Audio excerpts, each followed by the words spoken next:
Conheça agora as grandes marcas da educação, parceiras do Escola em Voz.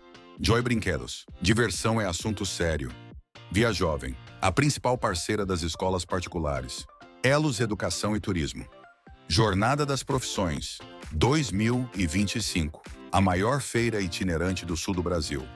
Travelmate Intercâmbio é para a vida toda. Anderson Gross. O consultor número 1 das escolas particulares.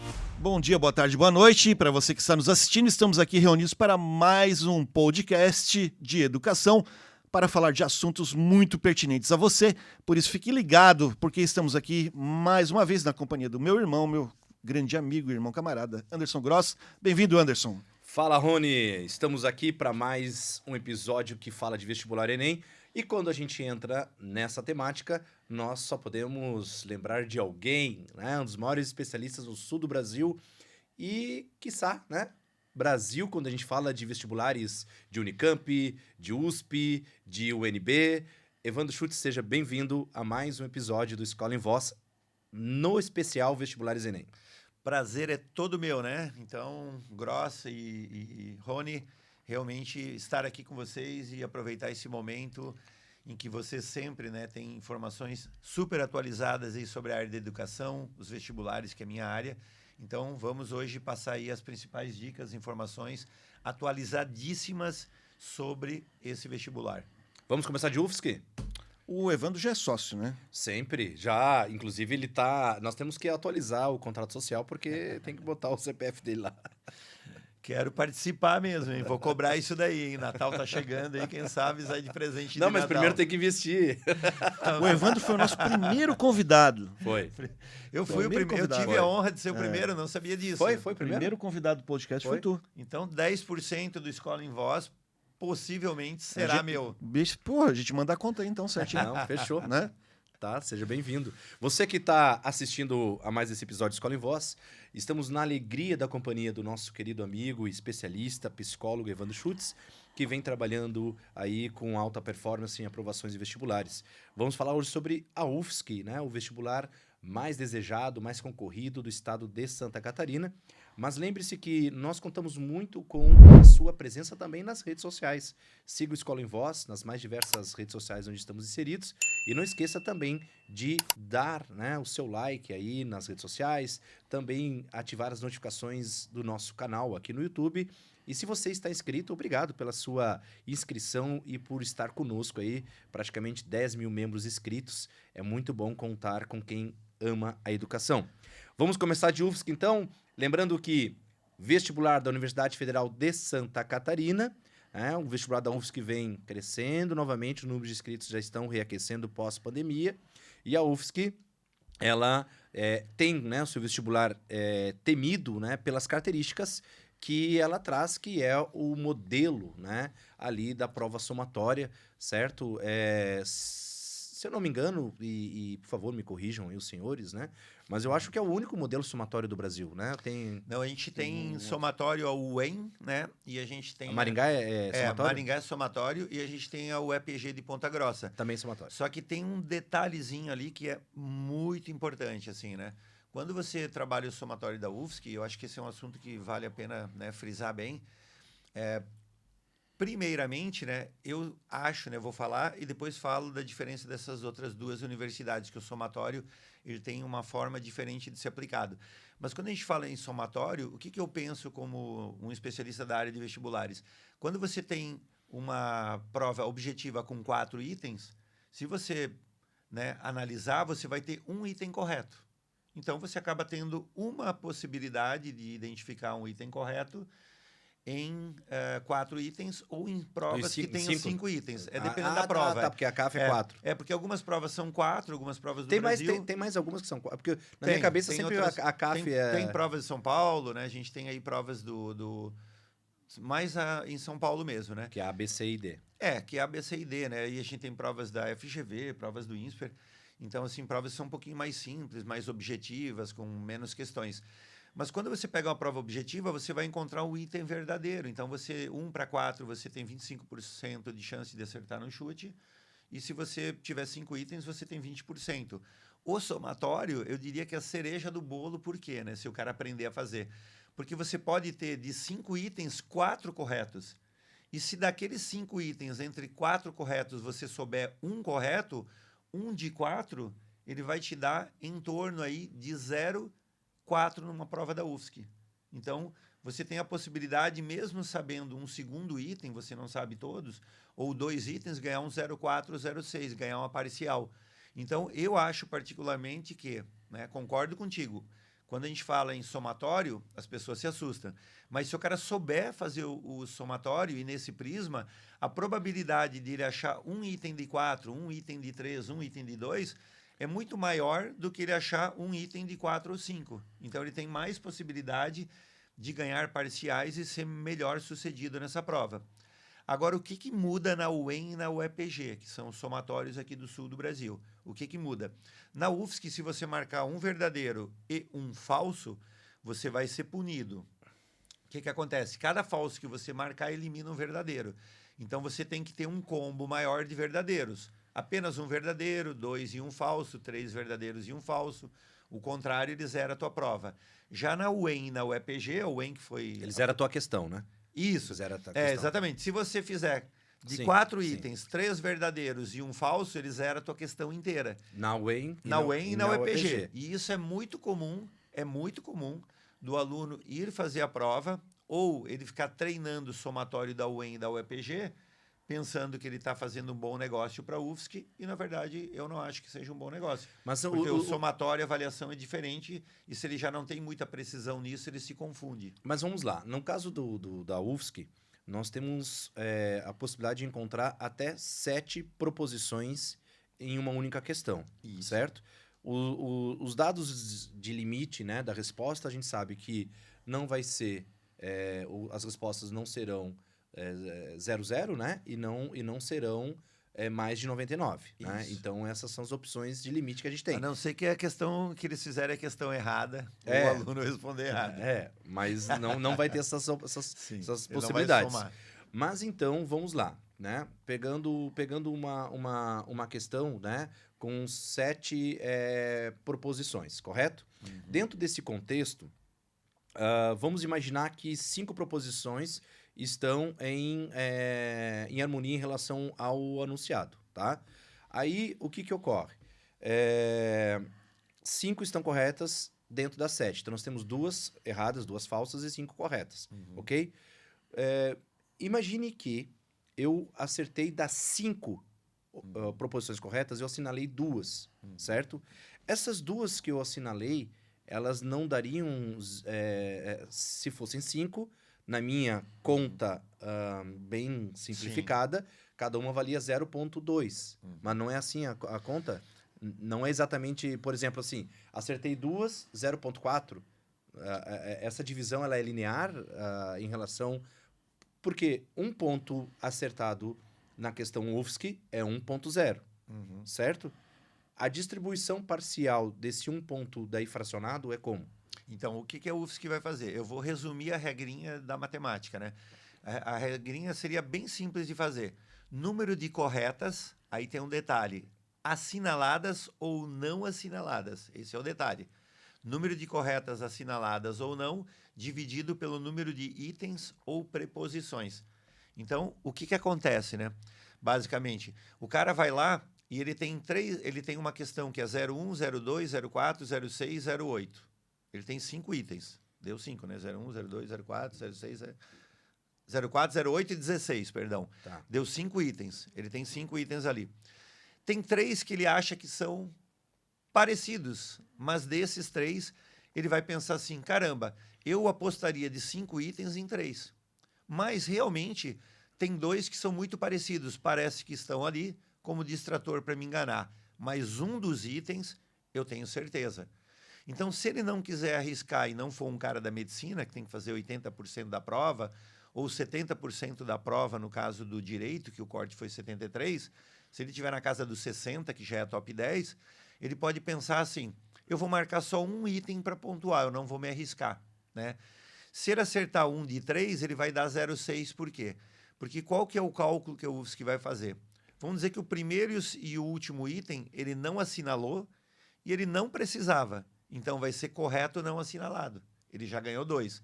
Dos outros 3 itens verdadeiros, ele só marcou 1. Então, ele tem mais um verdadeiro. Ele tem 3 verdadeiros e 2 que ele deixou de assinalar, que são falsos. Então, tu vai fazer essa divisão e vai dar 0,6. Porque tu vai dividir 5 por 3.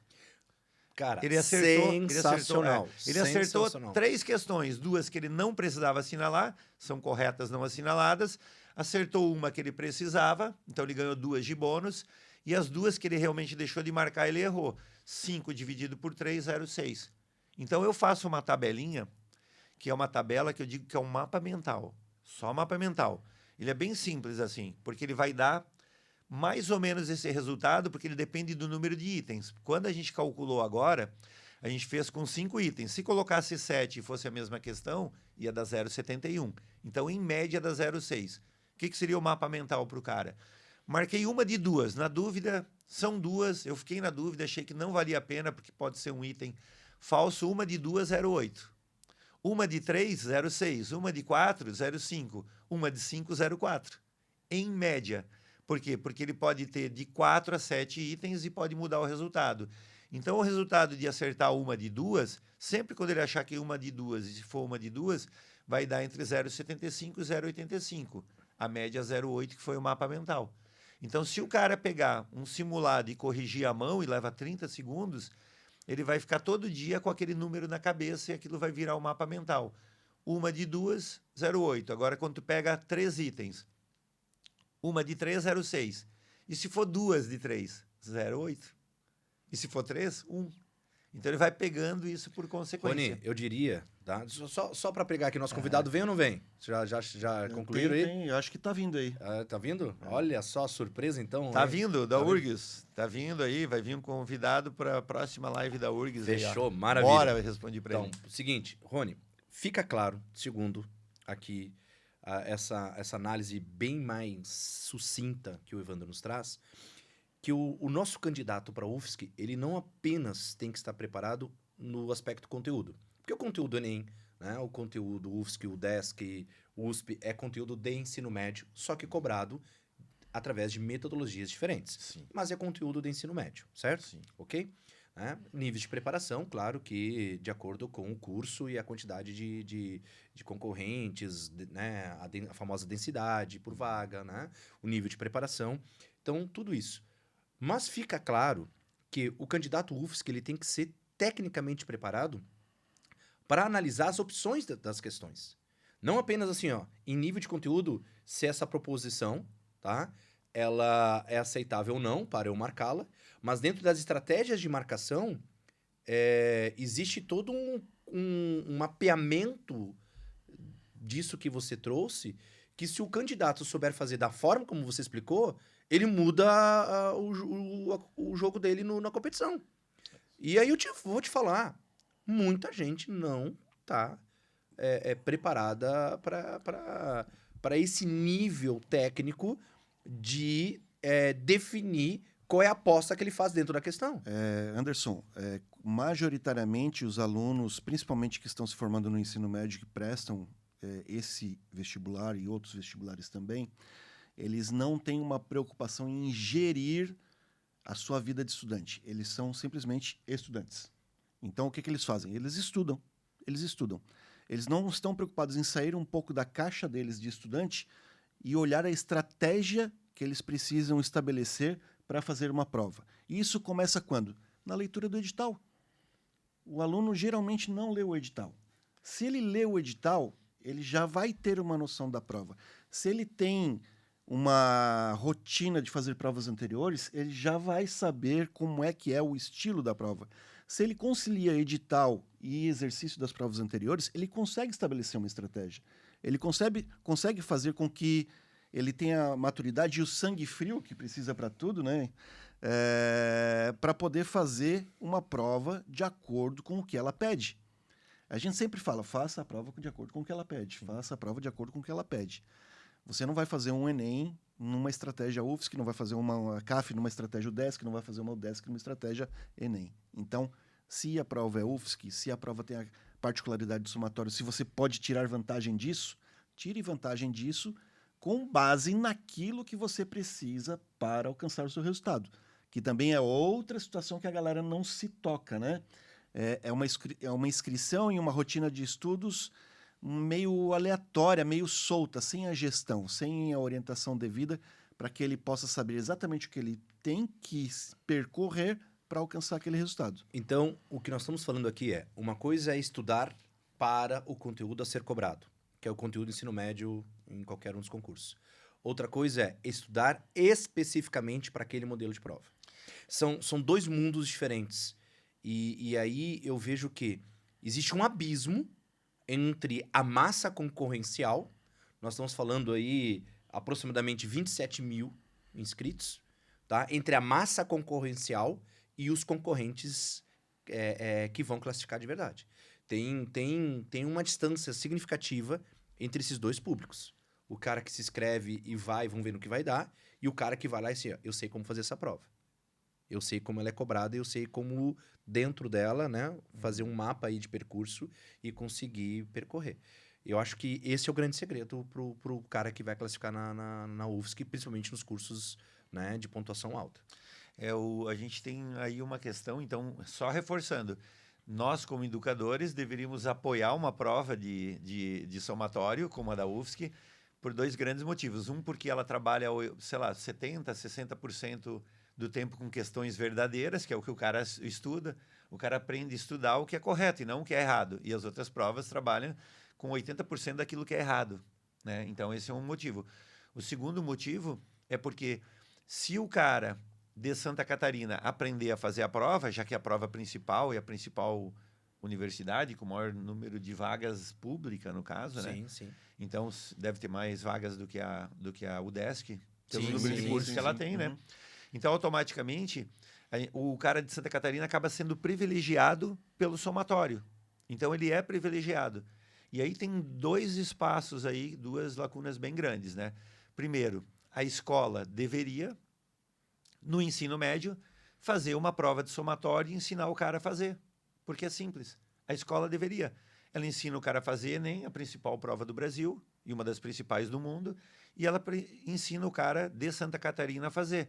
Para quê? Para também apoiar ele e guardar essa vaga para ele, já que a UEM, o UEL, o EPG, UniOeste, as estaduais do Paraná, fazem um processo seriado, onde eles privilegiam 50% das vagas para o cara que fez a prova do primeiro ano no primeiro, segundo no segundo, terceiro no terceiro. E eu também sou fã do modelo seriado. Eu também sou fã dele, Tá? que a UNB também eu acho que faz. Não total, mas parcial eu sou fã. O modelo seriado, porque o cara do primeiro já vai... Né, trabalhando, se motivando e aprendendo exato, a fazer as provas. Exato. E ele pode usar a maior nota dele no final ou fazer um combo dela. Santa Maria também tem...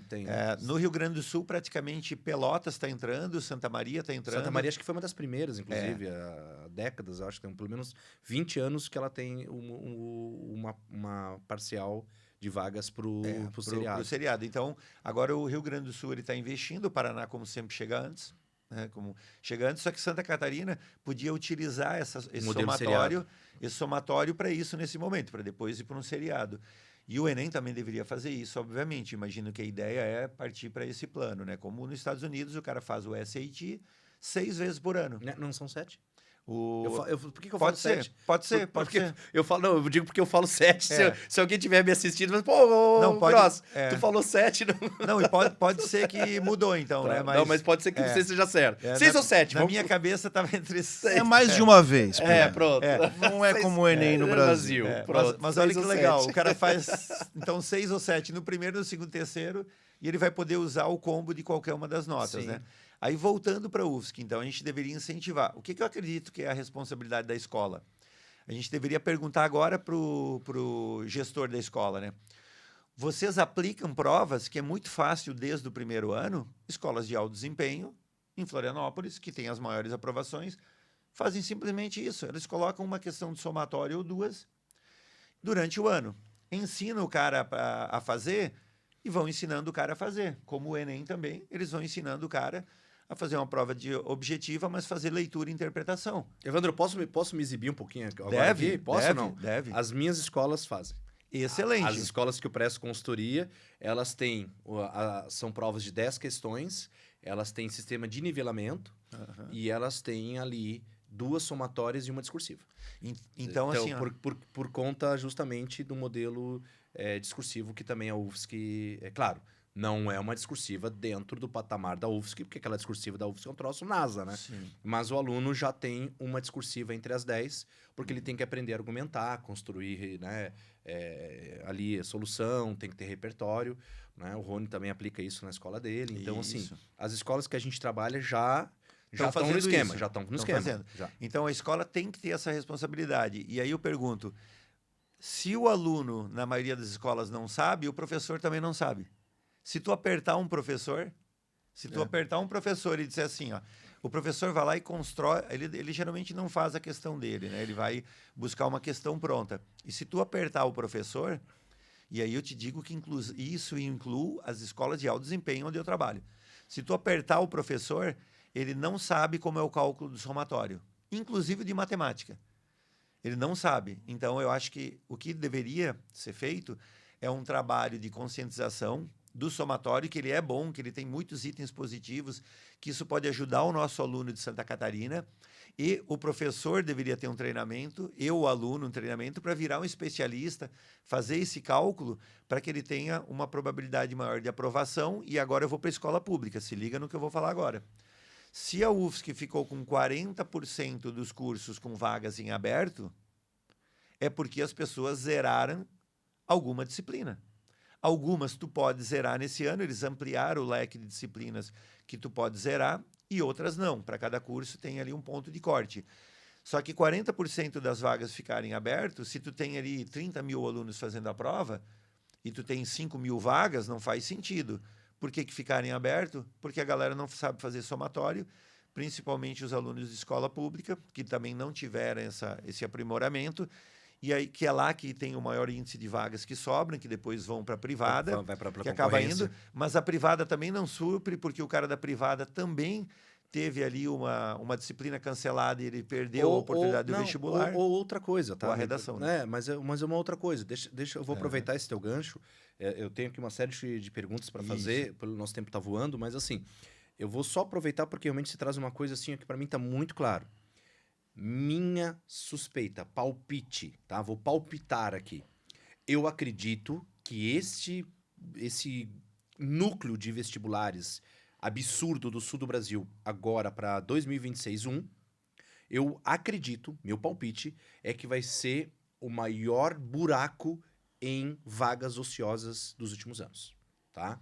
Eu vou te dizer que vai acontecer na UFSC, vai acontecer na UDESC, vai acontecer nas universidades da O CAF. FPR, que aconteceu ano passado, nas liberaram do particulares, histórico escolar, né? vai acontecer por uma das razões é o seguinte, tá?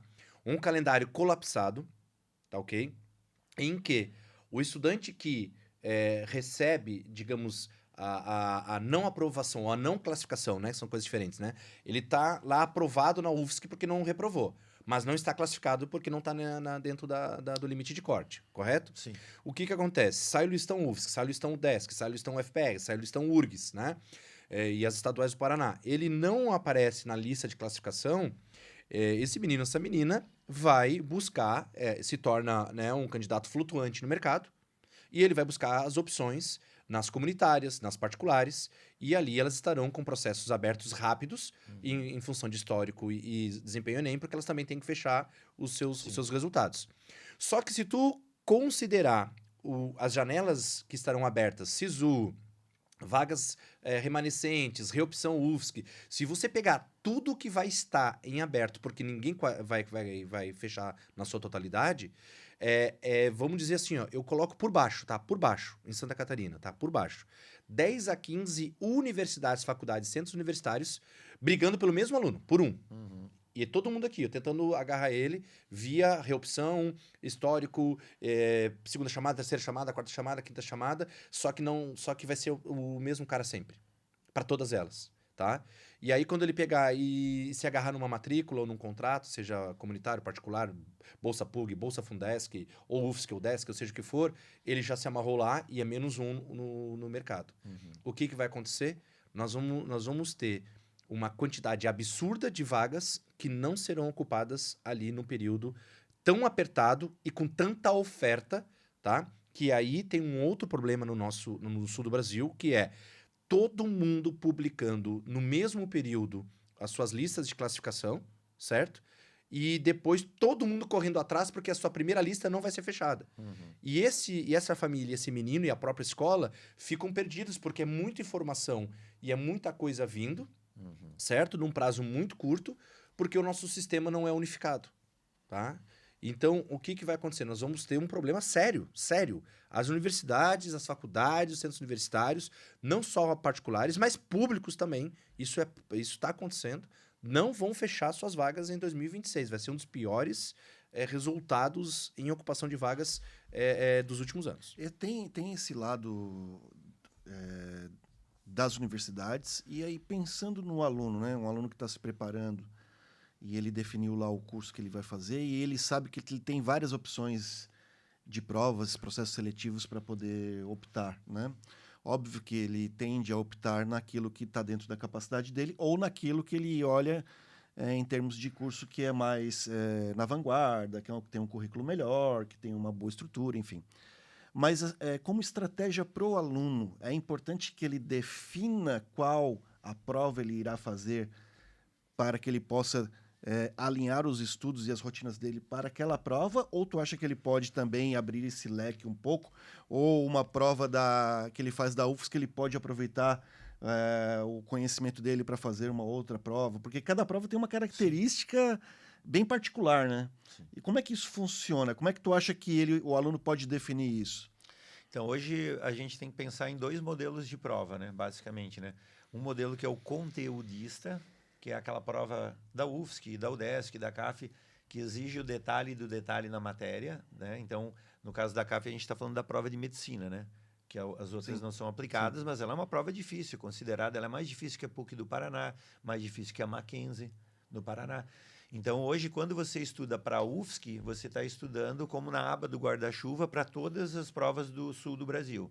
Para todas. O conteúdo da UFSC, digamos, a cobrança dela é o mais denso. Aí dentro você tem as outras conteudistas, que a gente tem aí a UDESC, a própria CAF em Santa Catarina, mas o cara vai também bem na URGS, sendo que na URGS muda um pouquinho a incidência, né? E muda um pouco, e as obras de literatura, né? Ali são 15 questões, ele muda um pouquinho. Mas estudando para a UFSC, hoje ele só não está preparado para a USP, Unicamp e Unesp. Para as outras ele está.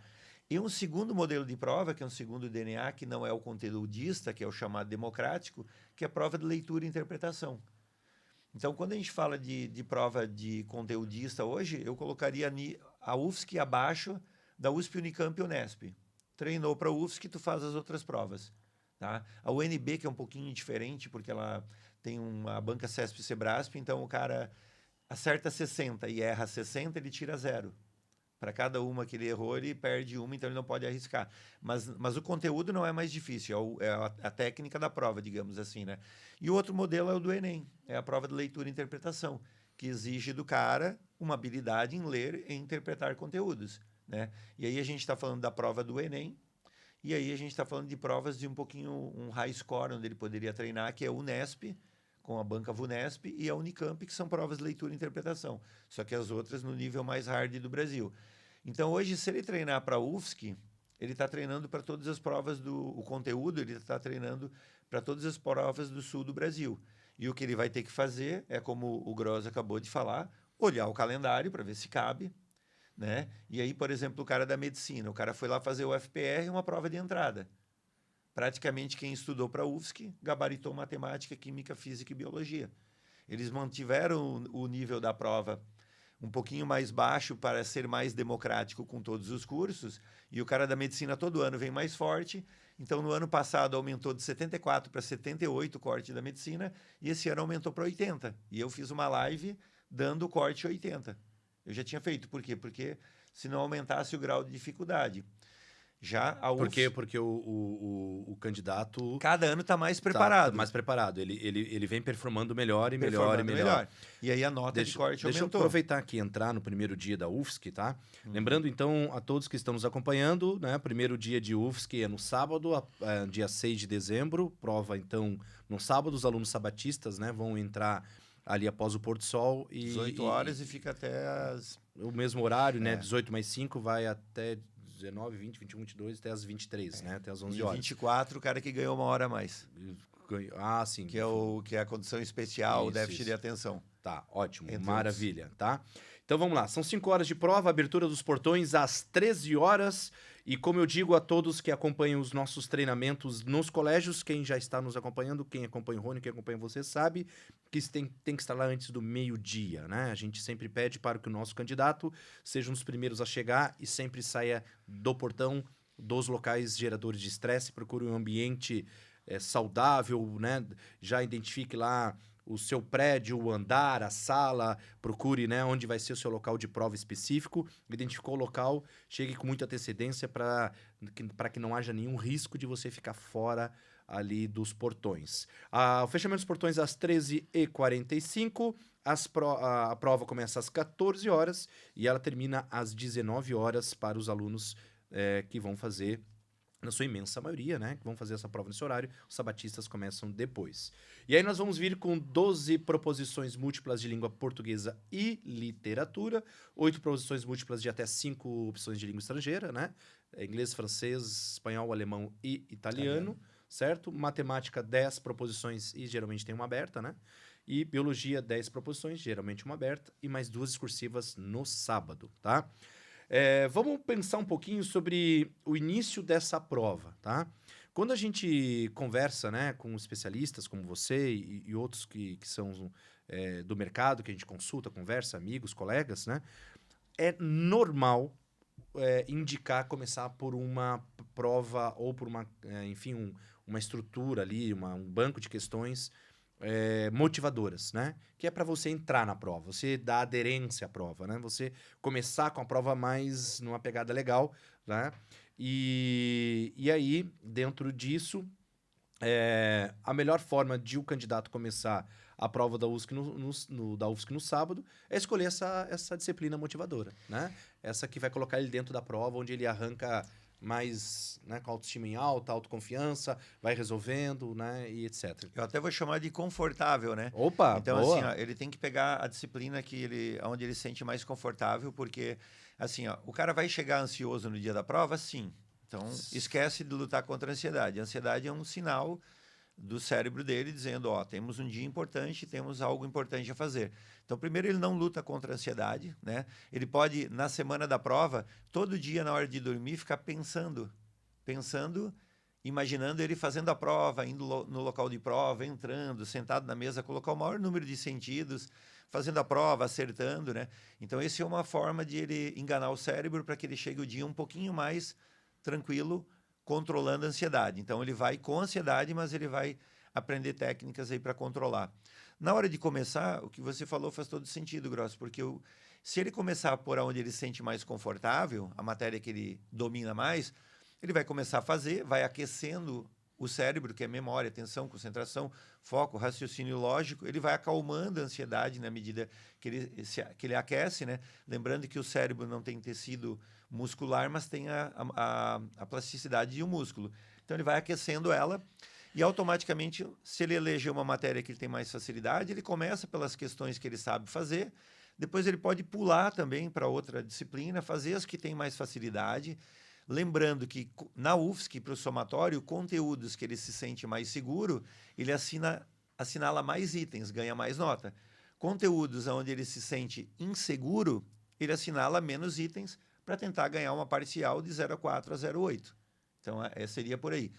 Pegando cada uma das disciplinas, né? Quando ele fala da língua estrangeira, se ele é o cara que domina, pode começar por ali. Até porque são 8, né? São 8 questões. São 8 questões de língua estrangeira. Como você mencionou, né? Então, a curva do rendimento, ela começa fria, né? Isso. E vai amornando, esquentando, mas tudo que sobe desce, né? Exatamente. Também, né? Então, 5 horas de prova, você não é o mesmo durante o transcorrer das 5 horas. Então, tem variação de rendimento, de foco, né? Até a própria dor lombar, muscular, sim, tensão, parte posição, ergonômica, a forma que ele vai ficar sentado. Exato, isso aqui, pô, gera desconforto. Então, eu lembro de uma turma de terceirão que pegou o Enem numa escola em que a prancha da cadeira universitária, ela era bem afastada do encosto da cadeira. E eles ficaram no sistema curvado durante todo o período de prova. E isso traz prejuízo ao rendimento. Com certeza. Então, a climatização da sala, o ambiente, né? Então, tudo isso acaba impactando. E se ele começa, por exemplo, essa prova aí que você mencionou, geralmente a turma escola inglês ou espanhol, na sua grande maioria, né? Salvo algumas exceções, mas tem 3 opções ainda, né? Italiano, francês e alemão. Mas é 8, né? Então já dá uma ideia de preenchimento. Ó, já fechei 8, né? Sim. Já... E fazer como um combo, assim, né? 5 horas de prova é muito. E eu dou sempre o exemplo das corridas. Eu faço as ultramaratonas, corridas de mais de 100 quilômetros, né? 110, 108. Como que eu planejo a corrida? Eu ensino o aluno a mesma técnica. Se eu cheguei para correr 6 horas, 18 horas para correr até o outro dia, eu vou chegar descansado? Às vezes não, eu não dormi bem, fiquei tenso, é uma corrida às vezes arriscada, né? Tu não consegue dormir de dia para ficar correndo à noite. Então eu faço de 10 em 10. Cada 10 quilômetros eu paro e comemoro. Fiz 10, vou fazer 20, mais 10. Comemoro, faço mais 10. Então, cara, começou pelo inglês ou pela biologia, onde ele se sente mais seguro, para e comemora. Comemora, para um minutinho, respira, comemora. Deu 1 horinha de prova, faz de 1 em 1 hora. Cara, 1 hora eu continuo lendo com rapidez, com segurança. Deu 2 horas, eu estou lendo com muita dificuldade, estou lendo 3 vezes a mesma coisa. Para e vai no banheiro. Ah, mas eu não quero. Vai lá e lava o rosto. Vai no banheiro, lava o rosto, dá um grito, né? Volta mais. Eu falo justamente isso. Eu falo para ir correndo, eles dão risada, né? Porque no treino que eu dou, no último encontro que eu dou com os Mas terceiros... tu não corre ultramaratona? Não. Eu falo para eles ir correndo pro banheiro. Ah, tá. Porque mas não corro nem o... Porque o que acontece, né? É a oxigenação do cérebro, né? Sim. E a oxigenação das partes periféricas do corpo. Sim. Porque naquele período de tensão, né? E você não tá mexendo, então você já não oxigena, já não tem mais a mesma corrente, né? Nas partes periféricas, que aí começam a ficar geladas, já fica desconfortável. E eu comento, ó, tenta ir mais rapidinho no banheiro, chega no banheiro, tenta alcançar o teto, conta até 10, se agacha, né?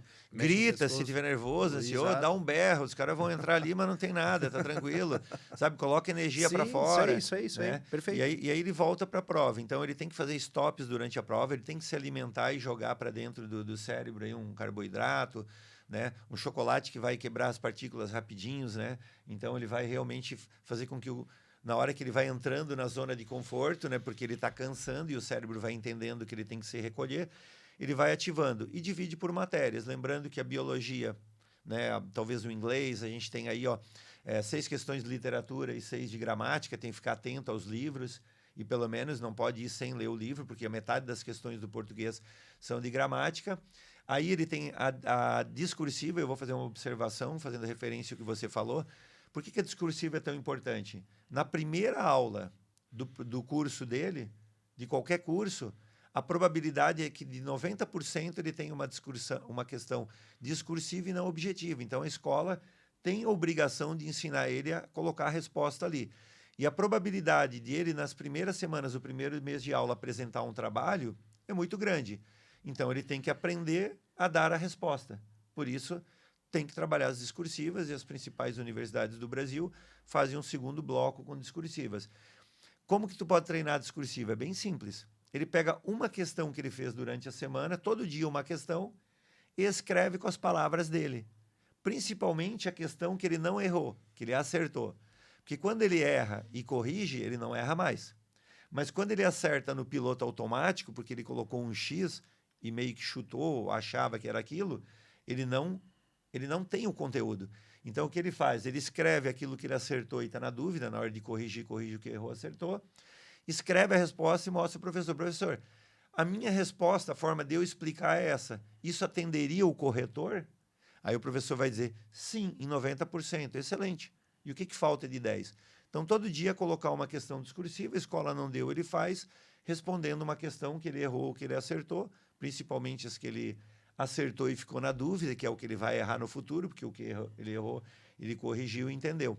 Então, daria uma atenção à discursiva, não deixaria para o final, lembrando que a discursiva da UFSC é construída, teoricamente, para itens fáceis, médios e difíceis, para atender a zootecnia, para atender a economia e a medicina.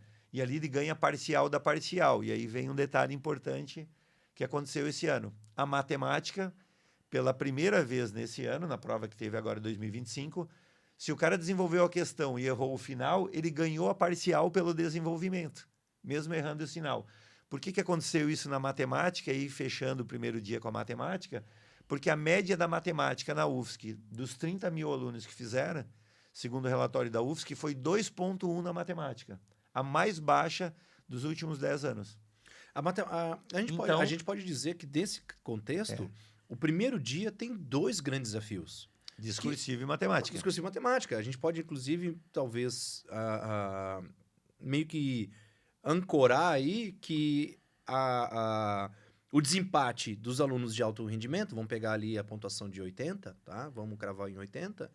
Talvez o desempate esteja na matemática e na discursiva. E na forma de fazer a matemática. Então, a UFSC, o ano passado, teve uma questão de espaço negro, uma questão de física fora da curva, né? Realmente foi, né, talvez uma revisão, alguma coisa nesse sentido da prova. Quase todos os alunos de medicina erraram, caiu 5 pontos o corte da medicina, de 86 para 81. Nenhum lugar do Brasil a medicina desceu, todos se mantiveram ou aumentaram, justamente pelo que vocês falaram antes, que cada ano o cara da medicina está mais preparado. Então, o que eu apostaria nesse ano? Que a discursiva vem com itens fáceis, médios e difíceis, bem calibrada, e ela é o pulo do gato, porque o cara pode ganhar a parcial da parcial no item, né? Outra coisa legal da discursiva, ela é corrigida à mão. O texto é pronto, não é como a redação, e ela é corrigida à mão. Então, tu imagina o corretor, ele pega 99 ruins, porque a maioria dos alunos não vão treinar e as escolas não vão ensinar a discursiva. Pega 99 ruins, a hora que chegou uma boa, o que o cara vai fazer? Pontuar mais. Ele vai jogar lá para cima a nota, porque no pacote que ele tem, no extrato que ele tem, aquilo é o que se desvia da média no desvio padrão, vai jogar lá em cima. Você lembra aquela questão discursiva de 2023 que tinha a usina nuclear? Isso. Né? Lembra? Ó? Tinha, ó, olha só, tinha a pergunta A, B, C, D, E, F, a questão 1 até F. Isso. E a questão 2 tinha A, B, C, D, E, F, G. Isso. E assim, ou seja, como você mencionou, a parcial da parcial. Porque com tantas opções de respostas, né? E na própria discursiva, o número de linhas já mostra qual é o padrão da resposta. O padrão da resposta, né? A expectativa que os corretores imaginam que o cara vai argumentar ali. Se tem uma linha, não tem que inventar. Às vezes é uma palavra, às vezes é um... Cite 2 cidades. Não é redação, não tem introdução, não tem desenvolvimento, não tem conclusão. A resposta objetiva, correta. 2 cidades. Madrid, Florença. Pronto. Só cite 2 cidades e justifique. Só seguir o comando. Cita e justifica. Mas tu só vai justificar, tu só vai explicar se o comando foi solicitado e vai seguir o número de linhas. Lembrando que colocou fora da linha, na UFSC não ganha nota. Colocou fora da linha na UFPR, perde nota. Olha só. Então, se liga nisso. Colocou fora da linha na UFSC, não ganha. O leitor não vai ler, ele não vai ganhar pontuação. Inclusive, o cara que puxa uma seta. Olha, senhor corretor, a minha avó ficou doente, o meu cachorro, né, também está doente, então tem como... Ou seja, na discursiva, respeite o espaço e o número de linhas e o comando. que o corretor, o comando é a base central. Se tem uma linha, é o que o corretor espera, coisa simples, simples no sentido, né, que é uma resposta mais simplificada, e o número de linhas vai identificar o quanto que ele vai expandir a... Exatamente. Sabe que tu falou um negócio agora interessante, e eu sou curioso para ver esse tipo de número, de dado, que eu tenho certeza que ocorre bastante, são os erros de preenchimento. Erro de preenchimento de gabarito, erro de preenchimento de formulário, a questão da própria das questões discursivas. Isso também é algo que normalmente não se treina muito em escolas, não se fala muito sobre isso em escolas, né? É aquela coisa do vamos estudar, tem que estudar, é isso. E o aluno, eu tiro pelas provas que eu vejo lá, né? Para preencher o simples nome numa grade de espaços, né? Eu já vejo o quanto que tem ali de equívocos e de erros e de situações que podem comprometer o desempenho do aluno numa prova A resposta né? é 0,1, o cara põe 1. Na UFSC, como o Grosso falou antes, é 00 a 99. Então o cara vai lá e põe 1, né? Ah, deu 2, 0,2, né? Esse é um item. E outro é o cara passar o gabarito. Olha só que interessante. Ele pode passar uma a uma, demora mais tempo, mas ele pode. Ele pode passar em bloco, que ele já sabe, e depois ir por blocos para facilitar. Ou ele pode passar tudo no final. Eu tenho uma aluna nesse ano 2025 que fez 78 e 60 em medicina e o corte foi 81, na UFSC, Floripa. Ficou por menos aí uns 3 pontos. Aí eu peguei o boletim dela para analisar, né, as notas, e ela tinha tirado 1 em biologia. Aí eu falei, opa, 1 em biologia, se tu fez 78,6% da prova, tirou 78,6% de 81, 1, isso não te representa. O que aconteceu? Ela pulou um item em todas as questões. Então, foi passar tudo no final, é um volume grande de coisas, teve que acelerar porque não deu tempo, e aí pecou nisso também. Então, uma grande sacada é isso. E olha quanto compromete, né? Só para deixar claro para quem está nos acompanhando, né? Eu vou ler na íntegra porque essa informação é importante, tá? Exemplo de preenchimento de cartão respostas da Universidade Federal de Santa Catarina. As questões de proposições múltiplas conterão no máximo 7 proposições identificadas pelos números 1, 2, 4, 8, 16, 32 e 64, das quais pelo menos uma estará correta com relação ao enunciado da questão. A resposta correta será a soma dos números correspondentes às proposições corretas, a qual resultará em um número inteiro compreendido entre 0, 1, no mínimo é a 1, né? E 99, ou seja, a soma nunca ultrapassa esse número de 99. Né? Então, a 64, a 32 e a 16 nunca estarão juntas porque elas ultrapassam 99. Isso é uma técnica de prova que você falou e o cara tem que se tocar disso. Perfeito. Caso haja apenas uma proposição correta, a resposta será o número correspondente a essa proposição. Então, uma pode ser da 01 até 64, apenas uma. Né? Então, não teria que somar, se caso acontecer. Tá? E, por fim, as questões abertas terão como resposta um número inteiro compreendido entre 00 e 99.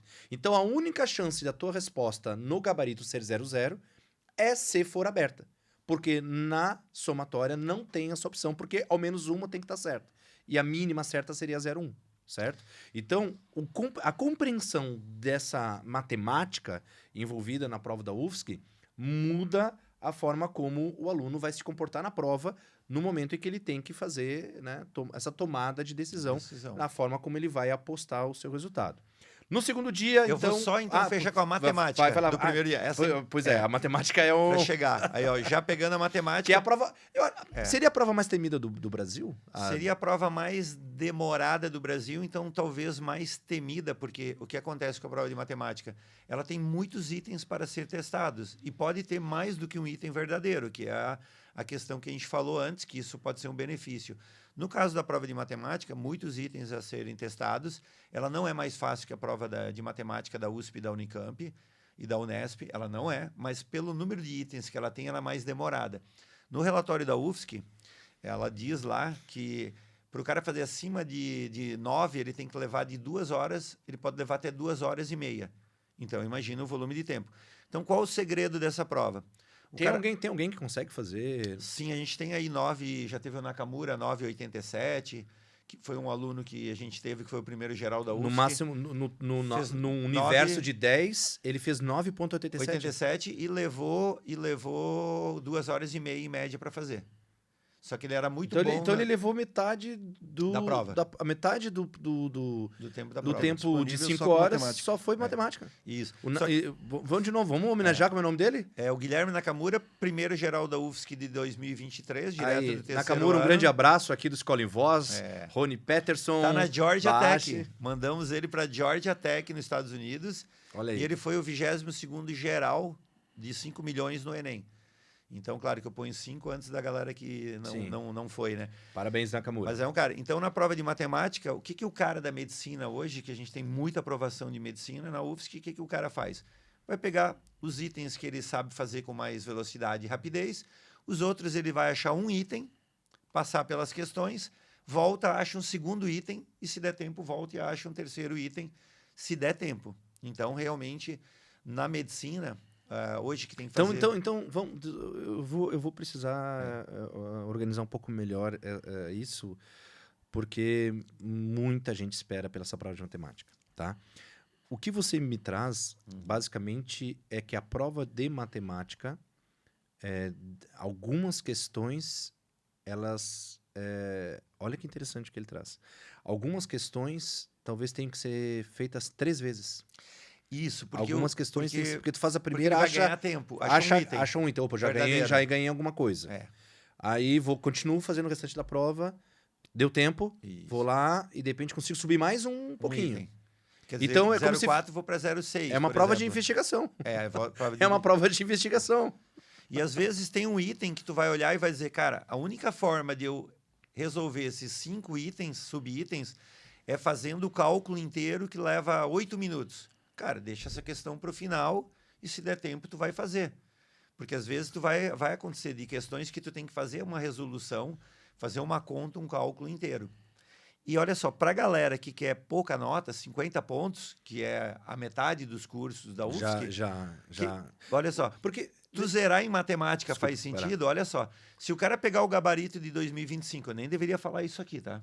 Eu nem deveria falar isso aqui. Mas olha só, como está no final do ano, o cara já estudou o ano todo, se o cara pegar o gabarito de matemática e olhar quantos itens deram em matemática 01 e calcular, se ele chutar 0,1 porque não deu tempo de fazer matemática, ou 0,2, ou 0,4, ou 0,8, se ele calcular os itens e souber somar um de 3, um de 4, um de 5, ele vai ganhar em média de 2,3 a 2,9 para matemática. para matemática. Então, o que não faz sentido? Tu ter lá 20% das pessoas que fizeram a prova da UFSC zerarem matemática. Por que o cara zerou? Porque ele não aprendeu a fazer Técnica do somatório estratégia, e marcou um monte de itens. Ele marcou vários itens. Agora, tu imagina o cara de odonto. Ele tem que fazer 60 pontos. Foi 59 o corte. Então, para fazer 59, ele joga 8 no português e joga 4 na matemática. Ele vai lá e acha 2 questões que ele sabe fazer de 10, dedica o tempo. Se não deu tempo de fazer o resto, chuta um 0,1. Ele vai fazer 4 pontos. Você atribui a nota de corte classificatória lá da engenharia mecânica, que é o curso mais famoso da UFSC Mundial, caiu para 50 e pouco. 59. É isso. 60 pontos. Caiu bastante Isso. em relação aos anos anteriores. Isso.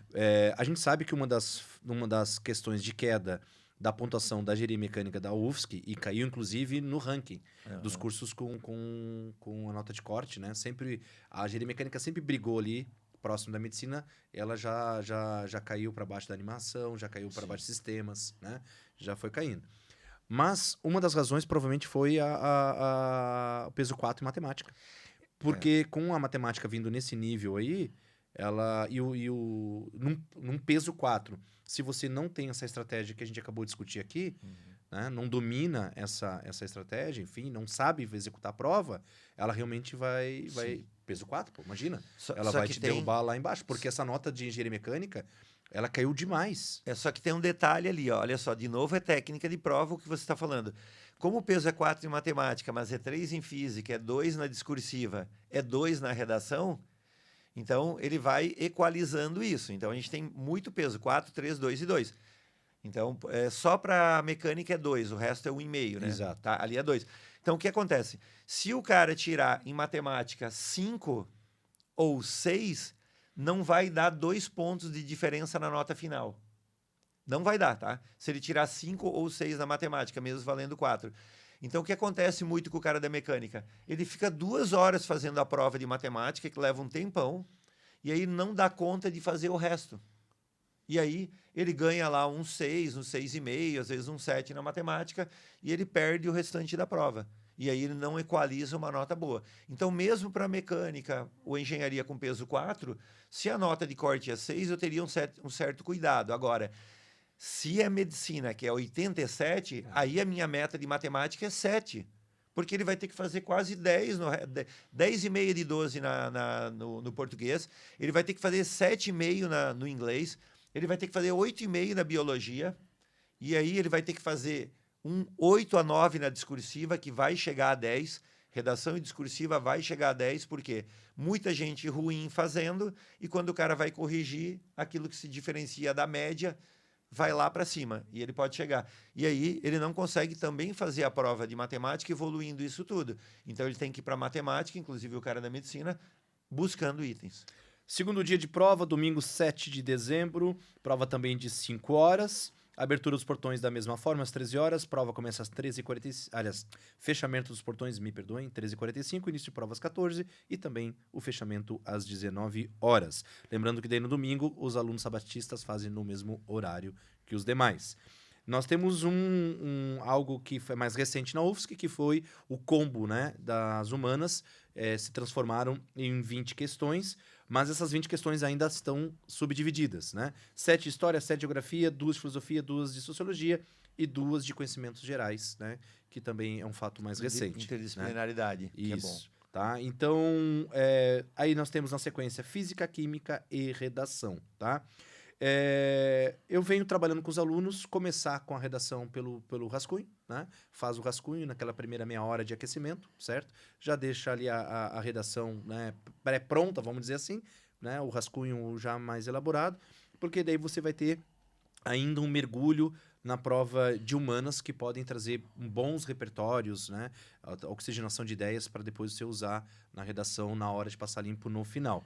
Mas acho que o grande segredo, basicamente, aqui do segundo dia, ver se faz sentido para ti, meu amigo, é basicamente a hora em que você vai enfrentar física e química, né? Como a de humanas tem 20 questões, dá para acho que fazer um equilíbrio, né? Fazer ali um sanduíche. Eu acho que a prova de humanas é a mais fluida de todas as disciplinas da UFSC, porque ela tem muitos itens verdadeiros. Aí vem de novo o que a gente acrescentou aqui e bateu na tecla, que a prova de discursiva, a prova de somatório, ela pode ser muito boa porque ela tem muitos itens verdadeiros e o cara aprendeu muita coisa durante o ano. Ele não passou o ano aprendendo o que está errado, né? Então, ele vai muito bem, ele passou o ano aprendendo. A prova mais fluida é de humanas. Tem muitos itens e o cara marcando um item de 5, um de 5, ele pode fazer um 0,4. Um de 4, 0,5. Um de 3, 0,6. Um de 2, 0,8. Então, é a prova mais fluida. Única observação, redação é o mais importante, não pode ficar para o final. E, às vezes, tem aluno de medicina que entrega ela sem a conclusão. Acontece todo ano no Enem e na UFSC, tá? O cara que está mais preparado comete esse erro. Então, eu só colocaria um detalhe. Cara, eu sou o cara que travo na redação, eu leio e travo, tem um impacto. Relaxa, respira.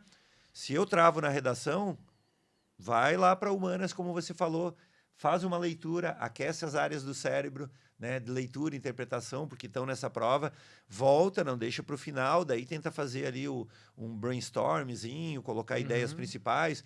Claro que se ele já começou com uma redação que ele já fez há pouco tempo, já tenta fazer ela, já tenta fazer um resumo, e depois deixa para ir para as exatas, lembrando de ter o cuidado das exatas, que se é onde ele tem mais dificuldade, se ele busca uns 50 pontos, um curso de 50, ou no máximo 60, que são a maioria, ele pode ter um cuidado extra buscando questões que ele sabe na matemática, na física e na química, e depois automaticamente buscando um item verdadeiro para não zerar, nas que ele se sente mais confortável, 2.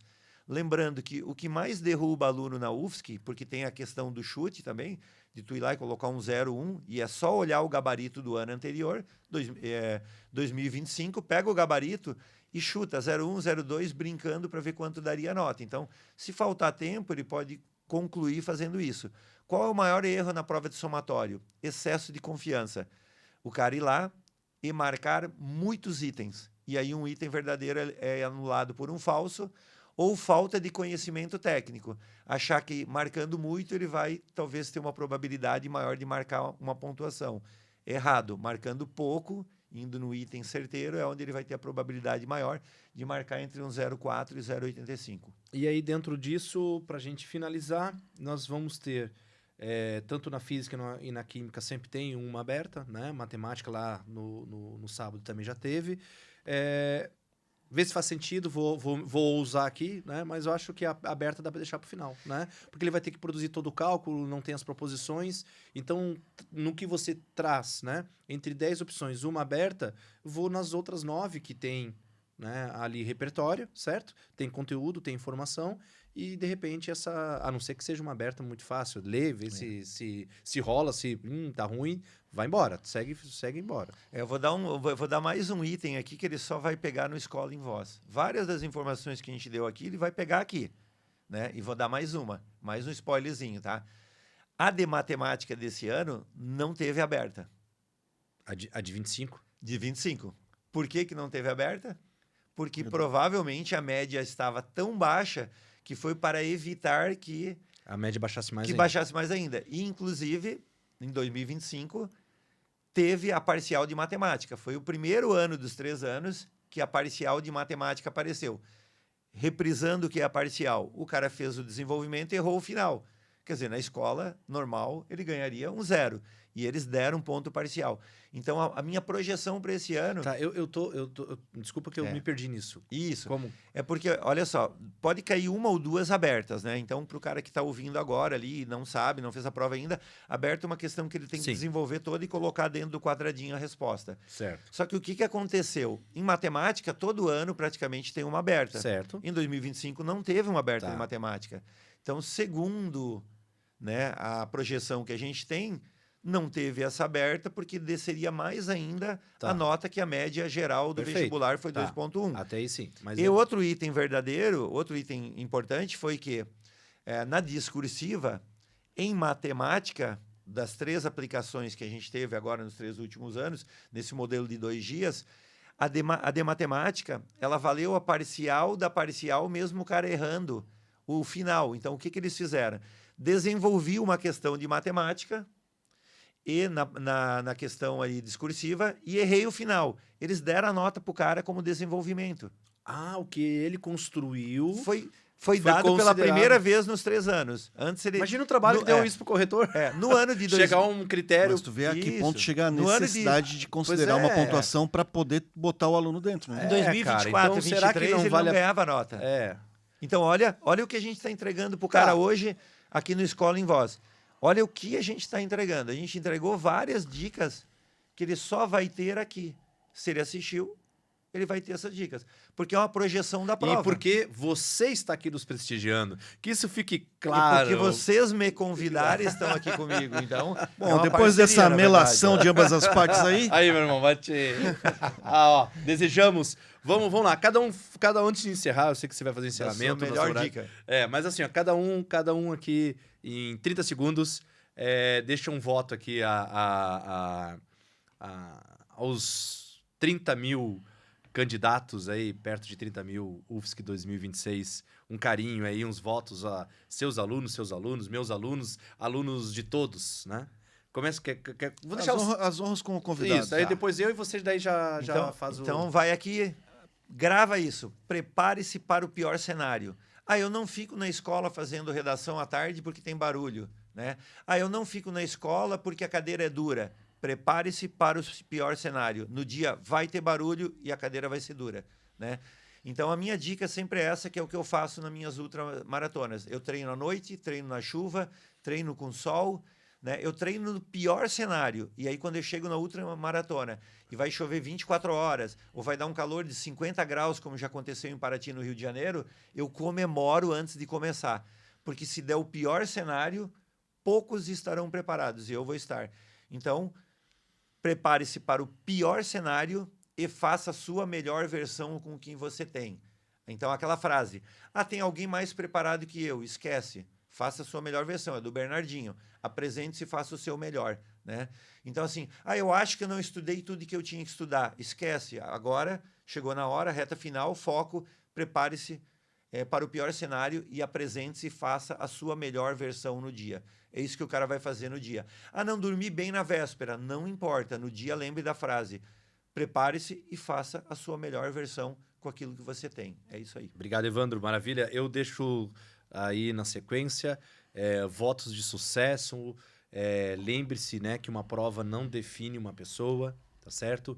Procure, a partir da experiência dessa prova, né, corrigir, né, situações para uma próxima oportunidade, mas você ainda tem tempo, porque esse episódio está sendo entregue para você antes da execução da prova da Universidade Federal de Santa Catarina, a 4ª melhor colocada Universidade Federal do Brasil, nos rankings recentes, e mostra aí que a nossa universidade, né, tá muito bem, tem muito o que te oferecer, mas você também tem que se preparar, né, para tal, tá certo? Um grande abraço e sucesso a todos.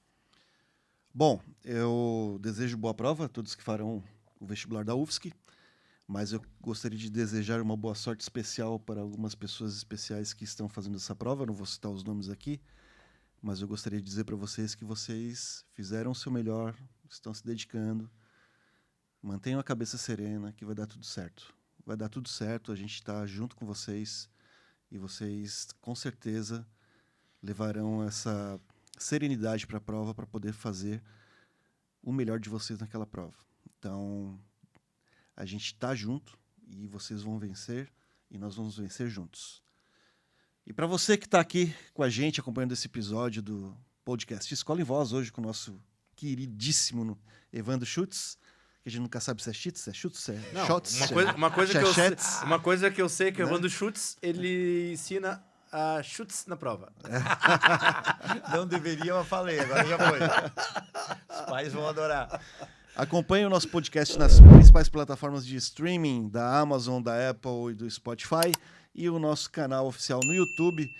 Compartilhe, dê o seu like, senta a mão no like lá do nosso episódio, prestigie e se inscreva no nosso canal. Nós voltamos com mais um episódio, trazendo mais dicas, mais novidades, mais informação sobre educação nesse país. Um grande abraço e até lá. Este episódio do Escola em Voz contou com o apoio das seguintes empresas e marcas. Joy Brinquedos. Diversão é assunto sério. Via Jovem, a principal parceira das escolas particulares. Elos Educação e Turismo. Jornada das Profissões 2025. A maior feira itinerante do sul do Brasil. Travelmate Intercâmbio é para a vida toda. Anderson Gross, o consultor número 1 das escolas particulares.